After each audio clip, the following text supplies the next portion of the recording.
Chopper, third base, gets through. The Corsairs complete the comeback. E5 to end it. And the hero is Bartolini, but it was a full team effort. 4 in the ninth, 9-8. Corsairs steal one from their rivals up in Boston. A clean inning, the first one all game. This first pitch sent to left field. Looking up is Bartolini, and he will have to go searching in the shrubbery. Home run, Elliott Miles. And that looks like the first career home run for Elliott Miles. Congratulations to that young man, and just what Boston needed. On the ground, Cardoza gets a second try at it. And athletically, everybody around the horn, they've been doing their gymnastics routines as Marr able to straddle the bag, Wagner able to get the stretch and the pick. And SportsCenter, I think I just found your top play. And has numbers to do it again. Left field on a line. This ball is up. This ball clears the fence. Second two-run shot of the day for the Wildcats. Botello makes this a 6-0 affair. Cranked. Right field, dropping. One will come across. The second right behind him. The third a couple feet behind him. Throw to the plate. Everyone's safe. Clear them all. Owen Davis. And busting it wide open again are the Wildcats. 3-run double. 11th strikeout of the day. Randazzo's fired up. I'm fired up. You're fired up. First hit of the game by Carpenter, but they strand him at first base as we head to the 8th inning. 2 more to go here in game 1.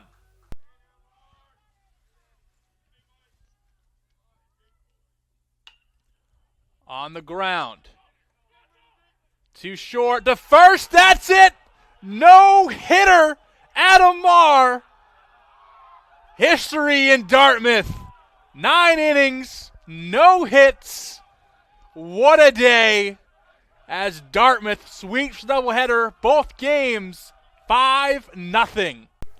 Howdy, folks, and welcome into the Scott's Miracle-Gro Athletic Complex here on the campus of Johnson and Wales as we wrap up Pod B action here in the GNAC baseball tournament. It is the Johnson Wales Wildcats, the hosting institution and the number 2 seeded in the entire tournament, facing off its number 7 Norwich Cadets, who took the final hit of their regular season to get into the tournament, and they have made the most of their opportunity. It is a David versus Goliath story. However, David has the upper hand today. Number 7 Cadets won their first round matchup and their second round matchup on Friday and Saturday, so they are in the driver's seat here on Sunday. Johnson & Wales actually lost to this Cadets team on Friday, had to grind out 2 wins yesterday against LaSalle, beating them 7-6 on a walk-off, and then pummeling St. Joseph in Connecticut 14-4 to get back here on their home turf in the quote-unquote championship game of Pod B. And now they have to face off against the Cadets twice today if they want to face off with whoever wins the Mitchell-Colby-Sawyer matchup to make the championship for the 4th year in a row. Cody Chalifoux here on the call, and I am glad to be as the Cadets throw it down. Jay Wu was up to bat and let us meet the lineups and the pitchers in today's matchup. For Johnson & Wales, here is how they are lining up. It's Trevor Wan leading off, as he has done all season in center field. Riley Hassan right behind him, one of the best players in the nation with a 400-plus batting average at short. E.J. Leone will be in right field. Did not play game 2 yesterday after being ejected after getting hit by 3 pitches in the first game against LaSalle, but he is back in the lineup today serving that 1-game suspension. Owen Davis, the catcher, right behind him. Xavier Patello at third base rounds out your top 5 of the order. Jack Ober in left, Nicholas Forts at first, Zachary Amaro, the Endicott transfer, at DH, and Jack McGain, the second baseman, rounds things out. Juan, first swing of his afternoon is going to be into left field. Geffen Franis is going to be there to put it away. The pitcher on the mound is Carson Rath. On his season, the freshman, a 6.61 ERA, a 1.98 whip, 3-2 record, 10th appearance, 8th start, 31 1/3 innings pitched, 30 runs, 23 of those being earned, 12 walks and 19 strikeouts, has given up 5 home runs and a .357 batting average against. Some of his previous pitching performances as Hassan takes ball 1. Played against St. Joseph's, Maine on the last day of the season. 4 innings, 7 hits, 2 runs, 1 earned, 4 walks, no strikeouts. There they get beat up a little bit by New England College on the 20th. 5 runs, 5 earned, and just 3 innings. Best outing so far this year was either that St. Joseph's matchup or against Delaware Valley on the 3rd of March, his first appearance in college, 2 runs over 5 innings. Has not faced off against the Wildcats this season. And here is Hassan. Hassan, again, one of the top players we'll see. 4.08 average, 21 strikeouts, 16 walks. And again, one of the, definitely probably tabbed as the best player. First team All-Region, first team All-GNAC a season ago from South Portland. 10 stolen bases, 52 RBI, 6 home runs, 50 runs, 14 doubles. Not many shortstops are putting up offensive seasons like that. And he will walk to begin his day.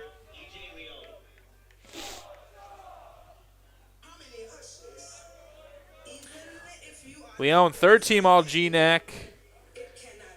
Actually, first team last year, second team the year before, third team his freshman season. So he has risen in the GNAC stardom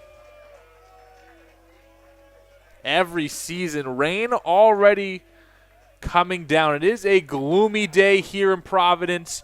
It's windy, it's overcast, it's rainy, it's crummy, and it's perfect for some baseball here in the Northeast as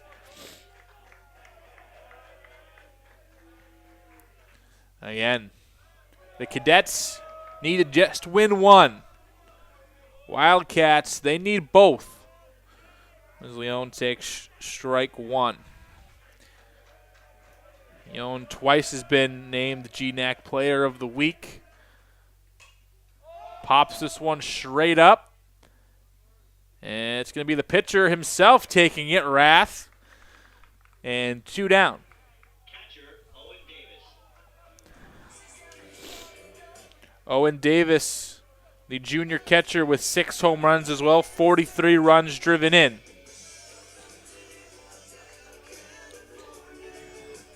Wind is vicious over here, and it's blowing out and to the left. And we saw some balls yesterday that they tailed. You had a ball that was hit dead center field and hung up enough that it ended up in straight left field. How much the wind is moving, and we're having similar wind here today. Strike to Davis. Son over there at first base. Again, he can steal, has 10 stolen bases on the season, only been caught twice. Good pitch, but a miss by Rath. Cadets with their 2 wins. These are the first 2 playoff wins in the GNAC since 2000. And have not had too many baseball success in their program's history, but this year is looking like a special one. Be tough in left field as Franis is there to put it away. One reaches on the walk, but nothing comes of it. As a clean first inning for Carson Rath, we will meet the lineup for the Cadets in just a moment.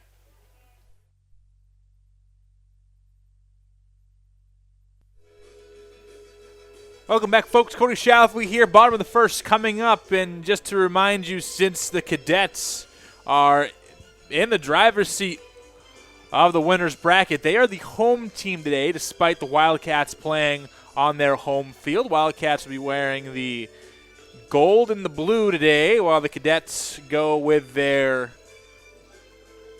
kind of more muted gold and obviously the maroon trim. Here's the starting lineup for the Cadets. Goes as follows. Leading off, playing shortstop, number 23, Kevin Olson. Behind him, John O'Connor, the DH, and Geffen Franis in left field, making 2 putouts in that top of the first. Brock Carpenter at first base. Isaac Maldonado, who helped get the Cadets here with a walk-off against St. Joseph's, Maine on the last game of the season to sneak the Cadets to an 8-8 conference record and the 7th seed in the conference overall. Tyler Callahan in center field. Jacob Hayes in right field. He came in against their game against St. Joseph in Connecticut, kind of towards like the 6th, 7th inning, and replaced Owen Silk in right field, so he'll get the start today. Dylan Garza, a quick second baseman, and John Ringer actually had the game-winning RBI hit to sink the Wildcats in Game 1. He'll be at third base. Max Randazzo is going to be our starting pitcher today for the Wildcats, as 2 pitches, both missing the zone on Olson. Randazzo, 2.89 ERA, a 1.19 WHIP, 4-2 record, 9-7 in terms of appearances and starts. Add 1 to those as the lefty misses for the 3rd time in this at bat. It's tossed 43 2/3 innings. 15 runs, 14 earned, 18 walks, 48 strikeouts, a 214 batting average against, and he gave up 1 home run during regular season play. Some previous games for Randazzo as the lowest ERA among qualified pitchers, and actually the lowest ERA on the team at 2.89. Faced off against a Mitchell, the number 1 seed in the tournament, on the 22nd. 9 hits, 4 runs, all earned, 7 strikeouts in 4 2/3. Got beat up by Colby Sawyer. 4 earned runs over 2 innings, but had a huge stretch where in 3 straight games against Coast Guard, WPI, and Albertus Magnets, went 7 innings plus in each of those games, no earned runs, and at least 9 strikeouts. So he has potential to be the best pitcher in this series, and that's with Aiden Vinning on his own sideline, who was the rookie and pitcher of the year a season ago after losing his true freshman season to a red shirt, and that is a red shirt freshman. Having a fantastic season. I don't know if we'll see Vinning today. We saw Vinning on Friday, so it might just be emergency only. Maybe he comes in and gives you an inning or 2, depending on how the games go today, but it'd be interesting if we get to a Game 2 what the Wildcats decide. So that's Randazzo, who has clearly a bunch of talent. Does walk Olson to begin the game. Olson, his 10th walk of the season. Strike to O'Connor. It's 283 hitter from Southington, Connecticut. 13 RBI.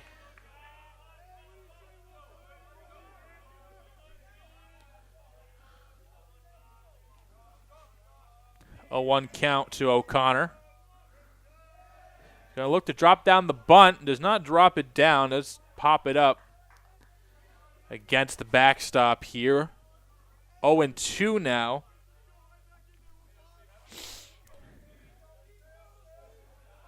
This team is coached by Frank Pecora, who has coached in the high school and collegiate ranks for 50 years, and right before their final regular season games announced his retirement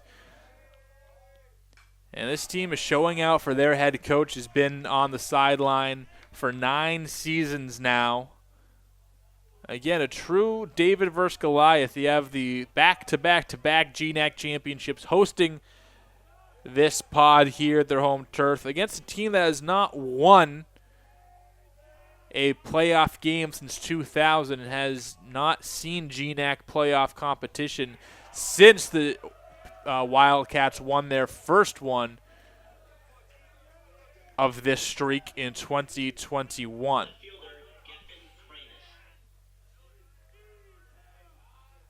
Strikeouts begin the day. Geffen Franis, the left fielder, and definitely the best player as a sophomore. 908 OPS, a home run, 32 ribbies, can steal a base or two. Actually, 19 thefts on the season in 22 tries.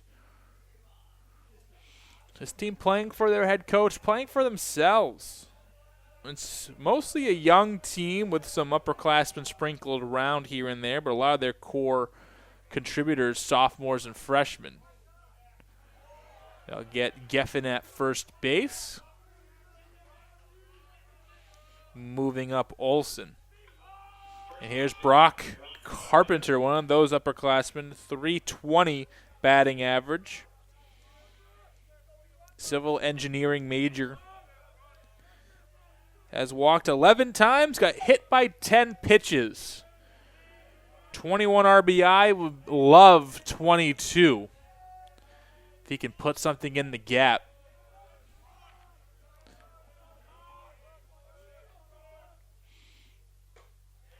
And they will say he offered high and tight with strike one. Pecora coached for 38 years in high school at Northfield High, where he won 15 state championships out of 19 appearances in the state tournament. He was absolutely one of the best coaches, over 400 wins there. Was the GNAC Coach of the Year a few years ago for the cadets. And they've been on a heater, have won 6 of their last 8 to get into the tournament. Again, it took a walk-off on the final game of their season to get into the tournament first time in 3 years, and then have not looked back. 8 of their last 10 have been winners, including their last 3 in St. Joseph, Connecticut last night. 5-1.